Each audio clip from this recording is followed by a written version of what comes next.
خلفائے راشدین، عام طور پر تو ہم کہتے ہیں حضرت ابو بکر، حضرت عمر، حضرت عثمان، حضرت علی. میں نے اپنی ذاتی رائے، حقیر سی رائے عرض کی ہے، اس میں حضرت حسن کا دور بھی شامل ہونا چاہیے 6 مہینے کا. تب وہ 30 برس پورے ہوتے جو حدیث میں آیا ہے کہ خلافت جو ہے وہ 30 برس رہے گی، اس کے بعد ملوکیت شروع ہو جائے گی. تو ملوکیت کا پہلا قدم یہ تھا کہ حضرت معاویہ نے طاقت سے بزور خلافت حاصل کی، اس لیے ان کو خلیفہ راشد ہم نہیں کہتے. البتہ یہ ضرور ہے کہ ان کا دور بہت پرسکون دور تھا. البتہ جب 10 برس گزر گئے حضرت معاویہ کے دور حکومت کو، اب میں یہاں لفظ خلافت کی بجائے دور حکومت استعمال کر رہا ہوں، جو کہ خلافت راشدہ سے ذرا اس کا فرق واضح ہو جائے. تو اس وقت ایک اور صحابی، جلیل القدر صحابی مغیرہ ابن شعبہ رضی اللہ تعالی عنہ، وہ حضرت معاویہ کے پاس آئے اور انہوں نے یہ کہا کہ دیکھیے، اگر آپ نے اپنے بعد اپنا جانشین نامزد نہ کیا تو ہو سکتا ہے پھر فسادات پیدا ہو جائے، پھر مختلف لوگ خلافت کا دعویٰ لے کر کھڑے ہو جائیں، پھر خانہ جنگی ہو جائے. 5 برس کی خانہ جنگی میں 1 لاکھ سے زیادہ مسلمان شہید ہو چکے ہیں، قتل ہو چکے ہیں، ہلاک ہو چکے ہیں. اب دوبارہ وہی دور نہ آ جائے، لہذا آپ اپنا جانشین نامزد کر دیجئے. امیر معاویہ ریلیکٹنٹ تھے، لیکن انہوں نے دلائل دیے، دلائل مضبوط تھے. انہوں نے کہا کہ اب کبار صحابہ دنیا سے رخصت ہو چکے، وہ جماعت کہ جن کی تربیت اور تزکیہ، جن کی تعلیم حضور نے خود کی تھی اور ان کو اندر سے پاک کر دیا تھا، ان کی نیتیں بالکل پاک ہو چکی تھی، کوئی نفسانیت ان میں نہیں رہی تھی، وہ جماعت تو اکثر و بیشتر اب ختم ہو چکی، فوت پا چکے، وفات ہو چکی. لہذا اب جو ہے اکثر و بیشتر نو مسلم ہیں جو بعد کے فتوحات کے ذریعے سے اسلام لائے ہیں. لہذا ان کے اندر نہ وہ پختگی ہے، نہ ان کے اندر وہ تقوی ہے، نہ تدین ہے، نہ اصول پرستی ہے. اسلام کی پوری تعلیمات جو ہیں وہ ان کے وجود کے اندر، ان کے شعور کے اندر گہری اتری ہوئی نہیں ہے. لہذا اب صورتحال وہ نہیں رہ سکے گی جو حضرت ابو بکر یا حضرت عمر یا حضرت عثمان یا حضرت علی کے زمانے میں تھی. لہذا آپ نامزد کیجئے. یہ بھی بتا دوں کہ مغیرہ ابن شعبہ کون تھے رضی اللہ تعالیٰ عنہ. نمبر 1 یہ کہ یہ اصحاب شجرہ میں شامل ہیں، جن 1400 یا 1800 افراد نے حضور سے بیعت کی تھی صلح حدیبیہ سے متصلا قبل، اس درخت کے نیچے بیٹھ کر جس کے بارے میں سورہ فتح میں فرمایا گیا کہ لقد رضی اللہ عن المؤمنین اذ یبایعونک تحت الشجرہ. اللہ ان تمام اہل ایمان سے راضی ہو گیا جو اے نبی صلی اللہ علیہ وسلم آپ کے دست مبارک پر بیعت کر رہے تھے اس درخت کے نیچے، ان میں سے موجود، ان میں یہ مغیرہ ابن شعبہ ہے. پھر مغیرہ ابن شعبہ وہ ہے کہ حضرت علی اور امیر معاویہ ان کے درمیان جو خانہ جنگی ہوئی اس میں ہمیشہ حضرت علی کے ساتھ رہے، حضرت علی کے ہی وہ سپورٹر تھے، ان کے ساتھ تھے. اس پہلو سے اچھی طرح سمجھ لیجئے کہ یہ نہیں ہے کہ وہ در حقیقت کو پہلے سے وہ امیر معاویہ کے ساتھی تھے، نہیں. لیکن اب جو صورتحال وہ دیکھ رہے تھے، جہاں دیدہ انسان تھے، بہت بڑے سیاستدان تھے، جانتے تھے حالات کو، حالات کے نفس پر ان کا ہاتھ تھا. لہذا انہوں نے یہ مشورہ دیا اور پھر امیر معاویہ نے اس مشورے کو قبول کر لیا اور یزید کی ولی عہدی کا اعلان کر دیا. یہ بالکل مڈل ہے حضرت امیر معاویہ کے دور خلافت کا درمیان. یہ 10 سال جب ہو گئے تھے حضرت امیر معاویہ کی خلافت کو یا حکومت کو، تب یہ معاملہ پیش آیا اور یزید کے ہاتھ پر یہ بیعت ولی عہدی تمام جو بھی مختلف گورنرز تھے ان کے ذریعے سے کہہ دیا گیا اپنے اپنے علاقے کے لوگوں سے بیعت لے لو. یہ بیعت عام طور پر لوگوں نے کر لی. البتہ 5 شخصیتیں جو بہت نمایاں تھیں انہوں نے اس بیعت سے انکار کیا. ان میں کون تھے ذرا نوٹ کیجئے. حضرت ابو بکر فوت ہو چکے، ان کے بیٹے عبد الرحمن ابن ابی بکر. حضرت عمر فوت ہو چکے، ان کے بیٹے عبداللہ ابن عمر. حضرت زبیر فوت ہو چکے، ان کے بیٹے عبداللہ ابن زبیر. حضرت عباس فوت ہو چکے، ان کے بیٹے عبداللہ ابن عباس. حضرت علی شہید ہو چکے، ان کے بیٹے حسین ابن علی رضی اللہ تعالی عنہم اجمعین. یہ 5 جو امت کے بہت بڑے 5 افراد کے گویا کے وہ چشم و چراغ تھے ان گھرانوں کے، انہوں نے انکار کیا. اور ان میں خاص طور پر عبد الرحمن ابن ابی بکر نے یہ جملہ کہا کہ تم چاہتے ہو کہ قیصر و کسریٰ کی سنت پر عمل کرو کہ باپ کے بعد بیٹا حاکم بن جائے. یعنی ایک قدم تو خلافت کا نظام پہلے ہی نیچے اتر چکا.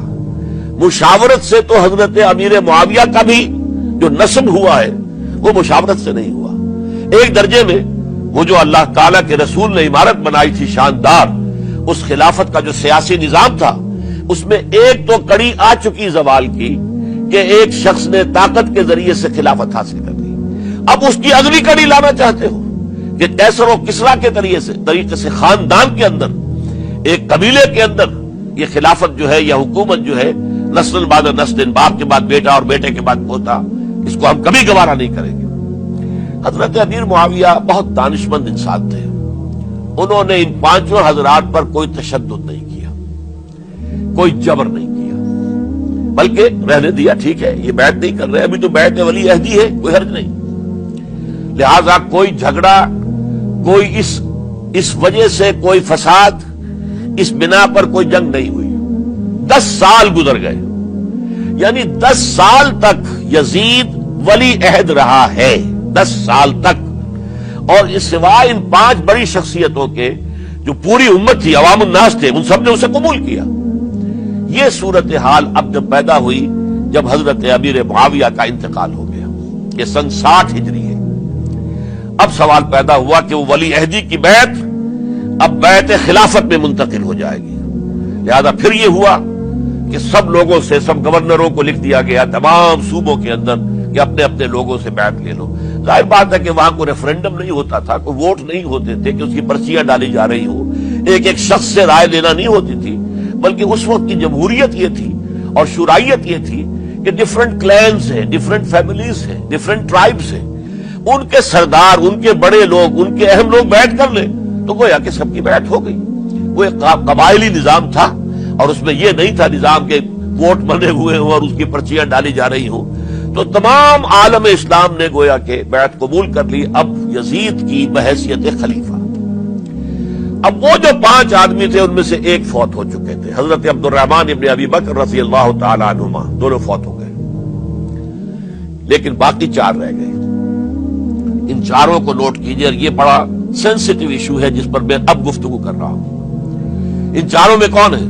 عبداللہ ابن عباس، عمر میں سب سے بڑے وہ ہیں، اور ان کی شان یہ ہے کہ انہیں حبر الامہ کہا گیا ہے، امت کے سب سے بڑے عالم، اور قرآن مجید کے وہ سب سے پہلے مفسر ہیں۔ اصل جو جتنی بھی تفسیری روایات ہمیں ملتی ہے حضرت عبداللہ ابن عباس کے شاگردوں سے، تابعین سے، لہذا ان کا بہت اونچا مقام ہے۔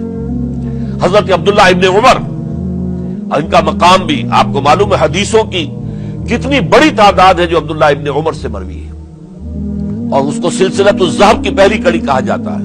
روایت حدیث میں جو سنہری زنجیر ہے اس کا آغاز حضرت عبداللہ ابن عمر ہے۔ ایک طرف یہ دونوں ہو گئے، ان دونوں کی رائے کیا ہوئی؟ اگرچہ کام غلط ہوا ہے، یہ اس طریقے سے قیصر و کسریٰ کی روایت پر عمل کرنا غلط ہے، لیکن یہ اتنی بڑی غلطی نہیں ہے کہ اس کی وجہ سے باہمی جنگ و جدال ہو، خوریزی ہو، ایک دوسرے کی گردنیں کاٹی جائیں اور فتنہ و فساد پیدا کر دیا جائے۔ لہذا انہوں نے یزید کی بیعت کر لی۔ 2 حضرات رہ گئے، یہ نسبتاً نوجوان ہیں، ان دونوں کی پیدائش ہجرت کے بعد ہوئی ہے۔ ہجرت کے بعد پہلا بچہ جو مہاجرین میں پیدا ہوا ہے وہ عبداللہ ابن زبیر ہے، بلکہ کچھ عرصے تک مہاجرین میں جب کوئی پیدائش نہیں ہوئی تو وہ مکے مدینے کے منافقین نے کہنا شروع کر دیا تھا کہ یہ یہاں کے کمزور ہو گئے، نامرد ہو گئے، ان کی اولاد اب چلے گی نہیں۔ تو عبداللہ ابن زبیر جب پیدا ہوئے، اور آپ کو معلوم ہونا چاہیے وہ حضرت ابوبکر صدیق کے نواسے ہیں، حضرت عائشہ صدیقہ کی ہمشیرہ حضرت اسماء کے بیٹے ہیں عبداللہ ابن زبیر، اور زبیر بہت شجاع، بہت ہی بہادر انسان تھے۔ تو عبداللہ ابن زبیر کے اندر بھی وہی کیفیات تھی۔ انہوں نے کہا نہیں، اس غلطی کو ہم برداشت نہیں کریں گے، خورزی ہوتی ہے تو ہو، لیکن ہم اسلامی نظام کو نیچے اترتا ہوا نہیں دیکھ سکتے۔ جیسے کبھی حضرت ابو بکر نے فرمایا تھا ایبدل الدین وانا حی، کیا دین میں ترمیم اور تنسیخ کر دی جائے گی؟ دین کو بدل دیا جائے گا، دین میں تحریف کر دی جائے گی جبکہ میں ابھی زندہ ہوں؟ میں جیتے جی یہ نہیں ہونے دوں گا۔ حضرت عبداللہ ابن زبیر کی یہ رائے ہوئی، وی ہیو ٹو چیلنج، ہم مقابلہ کریں گے، ہم اسے پیسively قبول نہیں کریں گے. انہوں نے بیعت سے انکار کیا اور مدینہ چھوڑ کر مکے جا کر حرم کے اندر پناہ گزین ہو گئے. یہی معاملہ حضرت حسین ابن علی رضی اللہ تعالی عنہما کا تھا. وہ بھی نہایت شجاع، نہایت جری، نہایت بہادر.